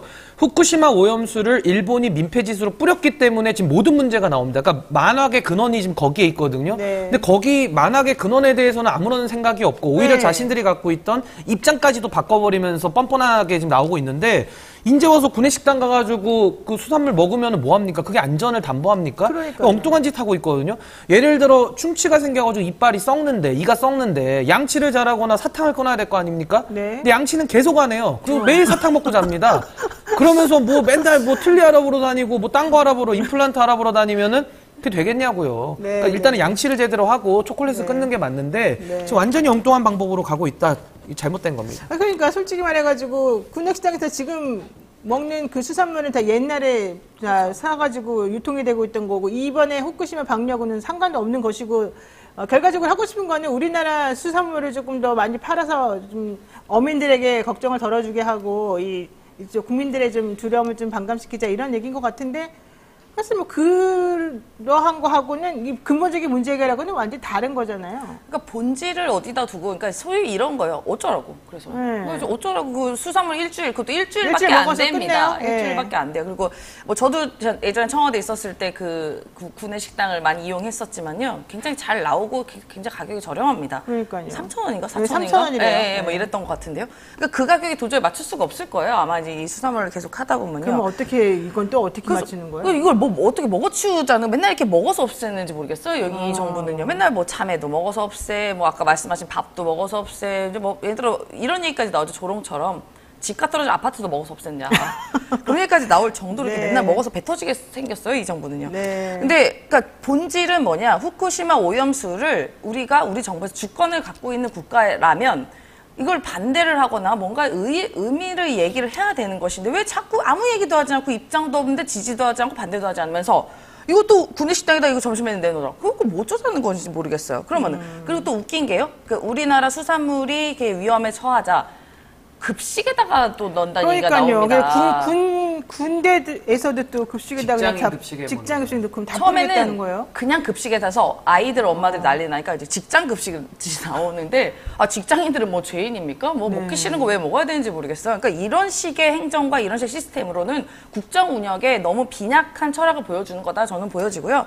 애초에 그 본질 자체를 해결하지 않고 무슨 뭐 겉씌우기처럼 말씀하신 것처럼 뭐 충치 그런 느낌처럼 하는 것 자체가 이 매우 아마추어적인 국정 운영이다라고 저는 생각합니다. 결론적으로 도둑이 막 들끓고 거리 돌아다니기 위험하다 이러면서 집에 일찍 들어가 밖에 나가지 마 이거예요. 도둑을 잡아야지. 그러니까 바깥에서 활동하는. 저는 저 수산물에 대한 것도 이게 문제 핵심이거든요. 그러니까 멀쩡한 바다에다가 오염물질을 뿌리니까 당연히 수산물에 대한 그렇죠. 위험이 생긴 거에 대해서 국민들이 불안해하신 거고 또 하나는 일본의 수산물을 이제 우리가 수입 규제를 할 수가 없게 되는 겁니다. 왜냐하면은 방류의 동의를 사실상 했기 때문에 네. 더 이상 막을 명분이 없어요. 네. 그러니까 우리가 막 동사무소 가서도 막 공무원들이 막 일 안 해주고 이러면 우리가 막 소리라도 지르고 뭐라도 해야 뭘 해주지 않습니까?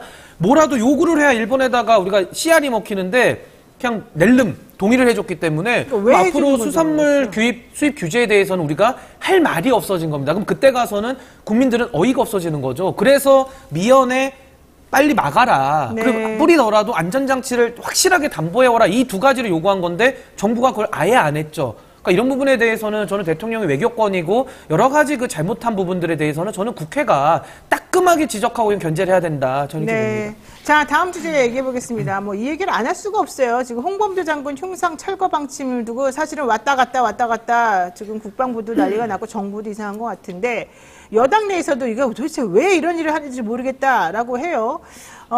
그러면서 또 잠수함 이름을 잠수함 홍범도 잠수함이라고 박근혜 정부에서 했던 것에 대해서까지 이것도 이름을 바꾸는 거 검토한다 그랬더니 해군에서 무슨 소리야 우리 그런 적 없어 지금 이런 얘기가 지금 하고 있지 않습니까? 전체적으로 이 얘기가 왜 나오고 있는 것이고 왜 대통령은 이념적 잣대를 들이대면서 이 모든 것들을 다 좀 이상하게 만들려고 하는 걸까요? 그러니까 제 생각에는 그냥 이슈를 이슈로 덮기 위함이 아닌가라는 추측이 듭니다. 그러니까 너무나도 또 갈라치기인 것이죠. 그러니까 한번 이거 윤석열 대통령이 후보 시절에 갈라치기를 좀 재미를 보지 않았겠습니까? 뭐 이런 여성가족 부패지에서 뭐 남녀를 가르고 세대를 가르고 등등으로 재미를 봤었기 때문에 이번에는 이제 이념으로 갈라치기를 하는 게 아닌가라는 추측이 듭니다. 그러니까 지금 뭐 박정훈 대령 사건으로 사실 국방부 쪽에서 굉장한 이렇게 여러 가지 어려움이 있잖아요. 그러니까 이게 사실 계속 드러나고 있는 상황에서 이제 국방부에서 또 나온 이슈 아니겠습니까? 그러니까 이른바 저는 그냥 이 이슈를 덮기 위한 거라고 보여지고 또 하나는 문재인 정부 지우기, 지난 정부 지우기라고 생각이 듭니다. 그러니까 모르겠어요. 저는 윤석열 대통령이 뭐 지난 정부에서 사실상 초고속 승진을 하고 초고속 발탁이 돼서 그게 컴플렉스인지 모르겠지만 지난 정부 지우기에 너무 혈안이 되어 있는 거 아닌가 싶습니다. 이른바 홍범도 장군 같은 경우도 지난 정부에서 유해를 저희가 모시고 오고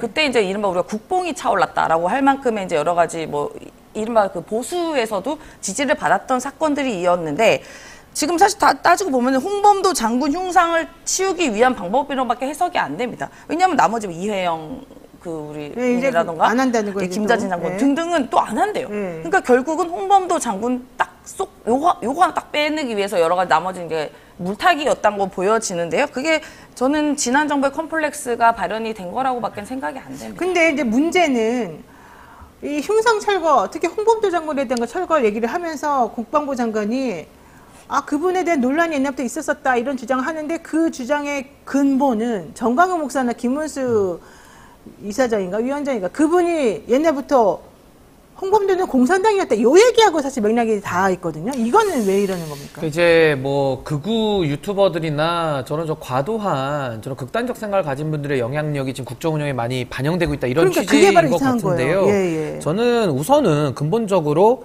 그 건드리지 말아야 될 영역들이 몇 개 있습니다. 그게 뭐 BTS나 뭐 네. 아이유나 유재석 이런 분들 우리가 안 건들지 않습니까? 이 독립운동가들은 진짜 건들면 안 돼요. 그러니까요. 이거는 국민의 민족 정기에 관한 거기 때문에 이건 국민들의 거의 뭐 100%가 이거는 다 반대할 수밖에 없는 건데 윤석열 정부가 들어와서 뭐 국민의힘은 뭐 자율성이 없으니까 제가 논외로 하겠습니다만은 거의 이제 무슨 싸움 정부예요, 싸움 정부. 그래가지고 처음에는 보수 내부부터 좀 잽을 날리더니 이제는 막 민주당 간판 내리겠다 장관들이 다 이러고 있고 이제는 싸울 대상이 없으니까는 역사 속의 인물하고도 좀 싸우고 있어요. 역사 속의 인물하고 그래서 제가 싸운다. 그 공산전체주의 묻었다, 공산주의 묻었다라는 건데 네. 그럼 박정희 대통령은 남노당 가입 어떻게 이해할 것인지가 첫 번째 그러니까요. 의문이고 예. 그 평등사상 강하게 얘기했던 정약용 선생님은 그러면 공산전체주의 아닙니까? 네. 과거로 치면은요. 그럼 네. 뭐 이순신 장군도 공산전체주의인지 한번 따져봐야 될 것 같아요. 사상에 대해서. 그러니까 이런 식으로 간다는 게 얼마나 그 역사 왜곡적이고 얼마나 한심한 짓인지 전 네. 여기에 대해서 비판하지 않을 수 없고 그 왜 그러느냐? 전 두 가지라고 봅니다. 첫 번째는 중도 포기 전략이에요. 중도를 포기해. 그러니까 어차피 안 되는 겁니다. 이게 우리 뭐 보통 말하는 그 수포자라고 얘기를 하는데 네네. 대학 가야 되는데 수학을 너무 못해요. 그럼 그냥 국어랑 영어만 공부하는 겁니다. 그래서 중도 포기 전략으로 봐서 이거는 중포자구나, 중포자. 그렇죠. 그냥 30%만 단단하게 갖고 가고 나머지 세력들 다 분열시켜가지고 우리가 그냥 1등하면 된다라는 그 소선거구제의 그 제도적인 기반을 이용하려는 것 같고 네. 그 가운데서 뉴라이트나 그 극우 유튜버들 정광훈 목사나 이런 분들의 사상이 들어온 것 같고요. 또 하나는 이게 인증제입니다, 인증제. 인증제. 그게 뭐냐면은 처음에 했던 것들이 이제 보수 인증이거든요. 네. 그러니까 당에서 인정한 사람만 보수인 겁니다. 그리고 딴소리 하거나 다른 얘기하면은 아주 전체주의적으로 다 보수 참칭 내지는 보수 호소인으로 매도시했던 것처럼 지금은 거의 국민 인증제를 하고 있어요. 윤석열 대통령은 내가 인정하는 사람만 국민이야. 내가 내 말 잘 듣거나 아니면 친일적인 사관 갖고 있거나 아니면 건국절 같은 거 인정하거나 공산주의 싫어하거나 뭐 빨갱이 척결 이런 거 얘기하면은 그 국민으로 인정해 줄게 딱 이거거든요. 네. 그러면서 나머지 얘기하거나 민주주의 얘기하거나 상식적인 얘기하고 건강한 얘기하면은 나랑 생각이 좀 다른데 넌 국민이 아닌 것 같아. 약간 이런 거거든요. 그래서 저는 중도 포기 전략하고 이 국민 인증제 지금 두 가지 하고 있다. 매우 부적절한 것이죠. 야, 말 듣고 보니까 그럴듯해 보이는데 맞는 말인 것 같은 그러니까요. 느낌이 딱 네. 드네요. 근데 중도를 포기해서 선거에 이길 수 있을까요? 그러니까 착각하고 계시는 거죠. 그러니까 이제는 이제 약간 극단으로 가시는 것 같습니다. 그러니까 그 전에 이제 윤석열 대통령 초반에는요 눈치를 좀 봤어요. 그래서 뭐 장관 임명할 때도 이게 여러 논란이 있으면 임명 철회하기도 했었고요. 그다음에 정순신 그때 뭐 수사본부장 네. 같은 경우에도 학폭 얘기 있으니까 뭐 자진 철회를 하긴 했지만 사실상 대통령께서 철회를 그러니까 네, 필요로 해주셨죠. 하니까 네, 이렇게 그때 하지 했죠. 않았을까 네. 싶은데 이제는 정말 막갑합니다. 막갑하. 근데 전혀 눈치를 안 보고요. 이제는 그 소수의 본인을 지지하는 이른바 바이든을 날리면을 듣거나 해고염수를 드시거나 체리따봉 받는 사람들까지만 본인의 국민을 생각하시는 것 같아요. 그래서 거기만 보고 바라가는 것 같다. 그렇게 생각이 듭니다. 정말 인증제란 말하고 네, 근데 들었는데 그 정순신 사건 때는 그 왜 그랬냐면은 당 경선이 진행 중이라 그러니까 선거 앞에서는 일부 듣습니다. 그러니까 일부 국민의 범위는 조금 넓어질 수 있어요. 그러면 이번 선거를 치러야 되기 때문에. 총선은 어떻게 치시려고 그러니까 한 내년 이러신 2월 걸까요? 정도 되면은 조금 이제 국민의 많이 의견을 들을까요? 듣는 듯한 모습은 나올 수도 그러니까 있어요. 선거가 바로 코앞에 있어야 조금 정신이 반영률이 차린다. 높아진다, 이런 이 것 생각이 같아요. 그래서 아사히 신문에 나가는 그 요구, 아사히 신문 보도에 의하면 그 해고염수 빨리 틀어달라는 게 그게 또 하나의 그렇죠. 의미이지 않을까 싶습니다. 일단 정부에서는 또 그걸 부인했습니다. 아사히가 잘못했다 이런 얘기 같아요. 정정보도 하셔야 되는 거 아니죠? 네, 근데 정정부도 요구는 안 하고 있죠. 자, 요거 얘기하겠습니다. 민주당 이재명 대표 취임 1주년 맞이했습니다. 점수 한번 매겨볼까요? 100점 만점에 몇 점? 저는 77.7점. 77.7. 예전에 대표됐을 때 그 네, 얻은 퍼센테이지로. 퍼센테이지네요. 네. 네.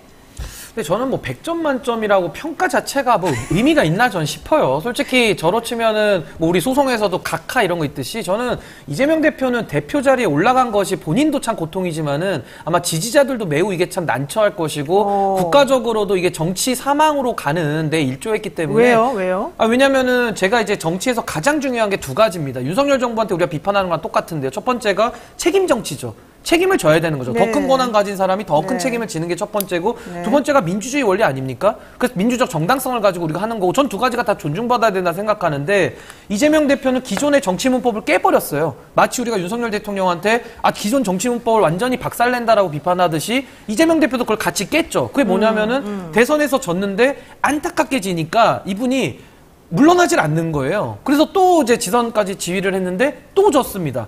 근데 물러나지 않아요. 네. 그럼 오히려 저는 이런 거 처음 듣는데 더 큰 책임을 지면서 더 큰 일을 하면서 책임을 지겠다 이런 얘기가 나오면서 대표가 돼버리거든요. 네.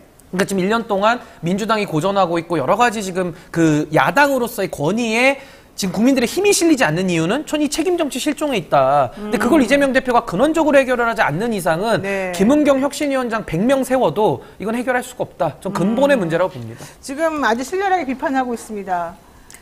그러니까 뭐 말씀하신 것처럼 대선에서 졌기 때문에 뭐 무한한 책임은 있을 수 있습니다. 근데 그 대선에서 졌던 여러 가지 뭐 이유가 있겠지만 저는 이재명 대표 단순히 본인만의 문제는 아니었겠죠. 근데 여러 가지 당원들과 국민의 요구로 대표가 됐고 그리고 여러 가지 기대가 있었습니다.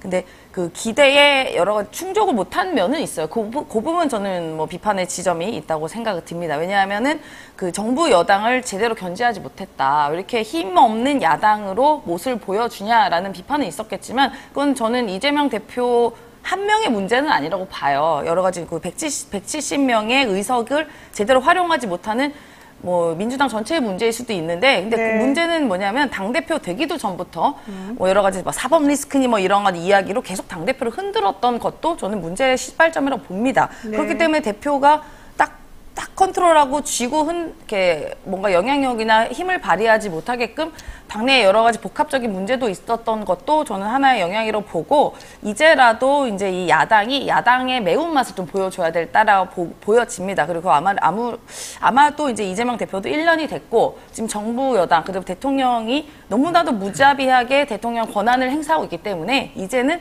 야당으로서의 매운맛을 이제 보여주려고 노력하고 있을 거라 생각합니다. 사실 뭐 하도 검찰이 흔들어대고 사법 리스크라고 하는 걸 가지고서 기소도 안 하면서 계속 이것 찔러보고 저것 찔러보고 이런 식으로 계속 1년 넘게 지금 돌려왔던 맞습니다. 거 아니겠습니까? 실제로 뭘 할 수 있는 그런 여력이 좀 없어 보이기도 하고 더 중요한 건 그럴 때일수록 민주당 내부에서 똘똘 뭉쳐가지고 대표 중심으로 뭔가 움직여주면은 힘이 날 텐데 민주당 또 그러지도 않고 비명신명이 맨날 이거 가지고 싸우니까 아마 힘이 들었을 거라고는 좀 생각이 듭니다. 근데 저는 뭐 정치인들에게는 공통적으로 전 요구받는 것이 더 벅스 스탑스 히어라는 그 무한 책임의 그 워딩이 저는 네. 저도 제가 지금 갖고 있는 권한에 그러니까 정밭의 대표를 하고 있으니까 이 대표에 맞는 무한 책임 져야 된다고 보고요. 그리고 이재명 대표도 당의 대표로서는 무한 책임이 필요한 거라고 저는 네. 생각을 합니다. 그래서 거기에 대해서는 이재명 대표도 한번 이제 1년이 됐으니까 그 부분을 좀 한번 고민을 깊이 해보셨으면 어떨까 싶고 아까 저는 그 주변에 대한 책임론도 말씀하셨지만 그 있을 수 있어요. 저도 이상민 장관 공격하고 한동훈 장관 비판하고 하거든요. 네. 근데 본질적인 건 윤석열 대통령이 책임을 져야 되는 겁니다. 그러니까 그 왕관의 무게가 매우 무겁다. 저 그 네. 말씀드립니다. 네, 아니 그리고 그 이재명 대표도 나름 노력하고 있는 거예요. 근데 대표다 보니까 이게 한 명 하면 예를 들어 뭐 경기도 지사 때나 시장 때는 그냥 본인이 권한이 있잖아요. 그러니까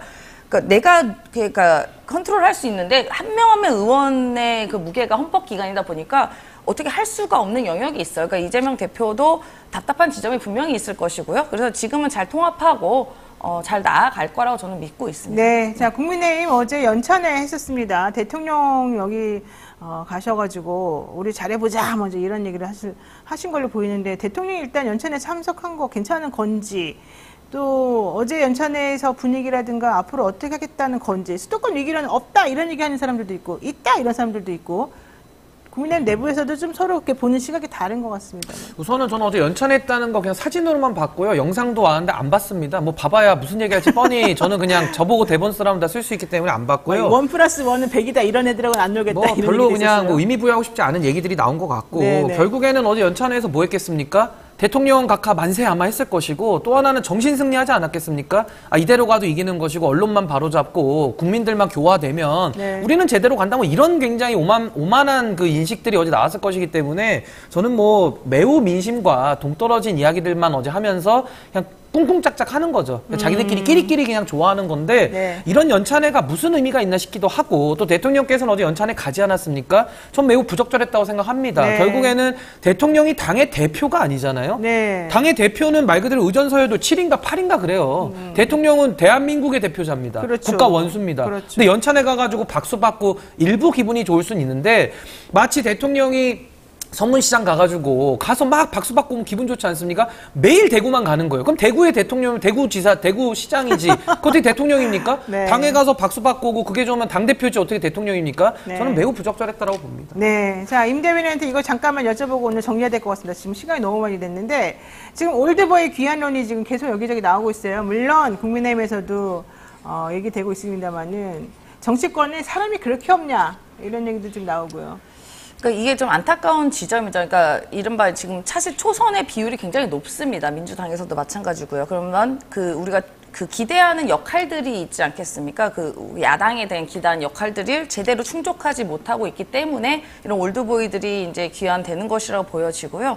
그리고 이분들이 이제 특히나 이렇게 스피커가 세지 않겠습니까? 이제 언론에 나와서 이야기하는 것들을 봤을 때도 그런 영향도 무시하지 못할 것 같고, 저는 이분들이 현실에 나오기보다는 사실 어른으로서 이렇게 조언을 하는 조언 그룹으로 남았으면 좋겠다라는 마음은 듭니다만, 그건 제가 어떻게 할 수 있는 영역은 아니니까요. 잘 알아서 판단하시고 결국은 국민께서 판단하실 거다라고 생각합니다. 알겠습니다. 네, 여기까지 해야 될 것 같습니다. 지금까지 의사당 1번 출구 신인규 변호사 그리고 임세은 전 청와대 부대변인하고 함께했습니다. 고맙습니다. 네, 감사합니다. 네. 잠시 광고하겠습니다. 뉴스 인사이다. 지금 통통몰 광고 열심히 하고 있습니다. 신상품이 나왔죠. 국보 국밥 8종 세트, 닭곰탕, 설렁탕, 순댓국 등 한국인이 가장 사랑하는 국밥 8종을 모았는데요. 입맛이 없거나 숙취가 있을 때 국밥 드시고 든든하게 배 채우시면 좋을 것 같습니다. 한 끼 든든하게 채워줄 국보 국밥 8종 세트, 통통몰 회원 가입하시기만 해도 20% 할인 쿠폰 무제한으로 드립니다. 검색창에 통통몰 검색하셔서 여러분들 많이 배부르게 오늘도 하루를 보내시기 바라겠습니다. 많은 관심 부탁드리고요. 자, 노영의 뉴스 인사하다는 오늘 여기까지 정리해야 될 것 같습니다. 잊지 마시고 구독, 좋아요 눌러주시고요. 저희가 오늘 준비한 방송 어떠셨는지 의견도 많이 보내주시기 바랍니다. 저는 내일 아침 7시 30분에 다시 뵙겠습니다. 고맙습니다.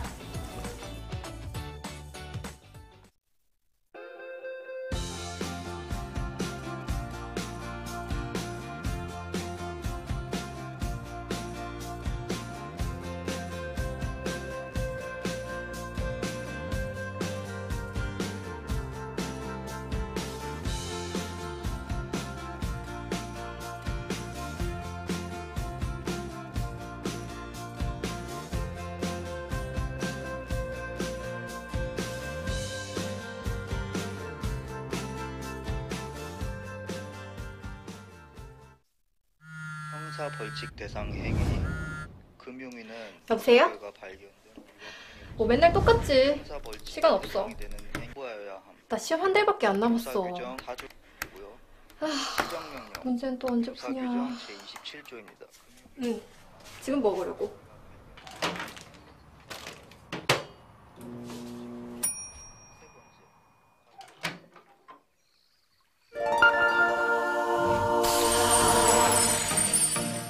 걱정 마세요.